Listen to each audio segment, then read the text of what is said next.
اعوذ باللہ من الشیطان الرجیم بسم اللہ الرحمن الرحیم۔ معزز ناظرین، السلام علیکم ورحمۃ اللہ وبرکاتہ۔ ہمارا یہ سلسلہ ہے شرعی مسائل پر مشتمل، شرعی احکام پر مشتمل، جس میں ہم آپ کی طرف سے پوچھے گئے مختلف شرعی سوالات کے جوابات دیتے ہیں۔ آج ہمارے سامنے جو سوال آیا ہے وہ یہ سوال ہے کہ اگر دو میاں بیوی کے درمیان اگر علیحدگی ہو جاتی ہے، طلاق ہو جاتی ہے، نہ چاکی ہوتی ہے، نہ اتفاقی ہوتی ہے، ان دونوں کے درمیان علیحدگی ہو جاتی ہے، تو وہ سامان جو لڑکی جہیز میں اپنے ساتھ لے کے آتی ہے، یا وہ سامان جو شوہر اس کو دیتا ہے، یا اس شوہر کے گھر والے یعنی اس کے والدین اس لڑکی کو دیتے ہیں،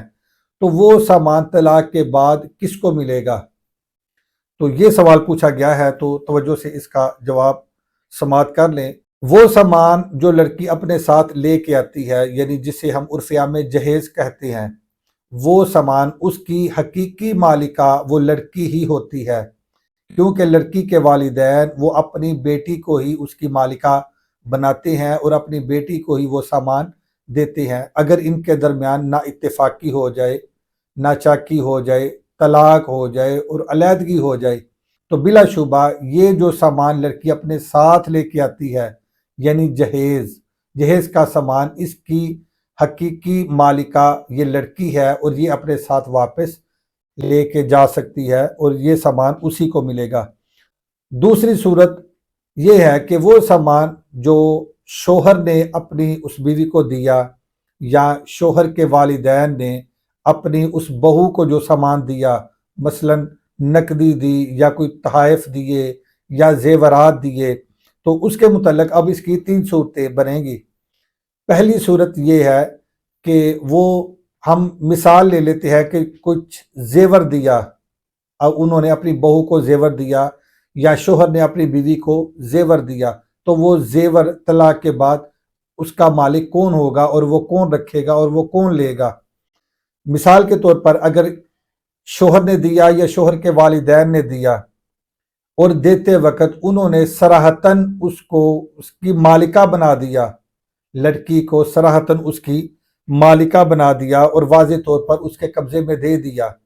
تو بلا شبہ اس کی حقیقی مالکہ اور حقیقی حقدار پھر یہ لڑکی ہے۔ اگر ان کے درمیان نہ اتفاقی ہوتی ہے، نہ چاکی ہوتی ہے، طلاق ہو جاتی ہے اور علیحدگی ہو جاتی ہے، تو یہ زیور اس لڑکی کے پاس ہی رہے گا، کیونکہ حقیقی مالکہ یہ لڑکی ہے۔ اسی طرح اس کی دوسری صورت یہ ہے کہ جب وہ شوہر وہ زیور اپنی بیوی کو دیتا ہے، یا شوہر کے والدین اپنی اس بہو کو جو زیور دیتی ہیں، اور دیتے وقت وہ صراحتاً یہ کہتے ہیں کہ یہ ہم عاریتاً دیتے ہیں، یعنی عارضی طور پر استعمال کے لیے دے رہے ہیں، تو عاریتاً دینے کی وجہ سے وہ لڑکی حقیقی اس کی مالکہ نہیں بنے گی۔ اگر ان کے درمیان نہ اتفاقی ہوتی ہے، نہ چاکی ہوتی ہے، طلاق ہو جاتی ہے، تو طلاق کے بعد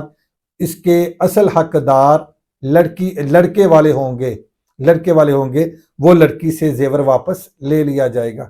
تیسری صورت یہ ہے کہ شوہر دے یا شوہر کے والدین وہ زیور اس لڑکی کو دیں،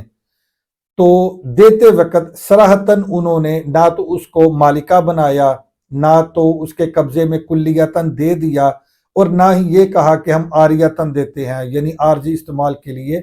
دے رہے ہیں، یعنی انہوں نے دے دیا لیکن صراحت نہیں کی کہ ہم تمہیں اس کی مالکہ بناتے ہیں، اور نہ یہ کہا کہ تمہیں ہم عارضی استعمال کے لیے دیتے ہیں، بلکہ دے دیا۔ تو اب اس میں عرف دیکھا جائے گا، لڑکے والوں کے خاندان میں عرف کیا چلتا ہے۔ اگر لڑکے کے خاندان میں عرف یہ ہے کہ وہ اپنے خاندان میں آنے والی لڑکیوں کو، بیٹیوں کو یا بیویوں کو جو زیورات دیتے ہیں، وہ ان کو ان کی مالکہ بنا دیتے ہیں، ان کے قبضے میں دے دیتے ہیں، یا کہ عاریتاً دیتے ہیں، یعنی عارضی استعمال کے لیے دیتے ہیں اور بعد میں اسے واپس لے لیتے ہیں۔ یعنی لڑکے والوں کے خاندان میں عرف کیا چلتا ہے، کیا روایت ہے اور کیا رواج ہے ان کے خاندان میں، یہ دیکھا جائے گا۔ اگر تو ان کے خاندان میں آنے والی بیٹیوں کو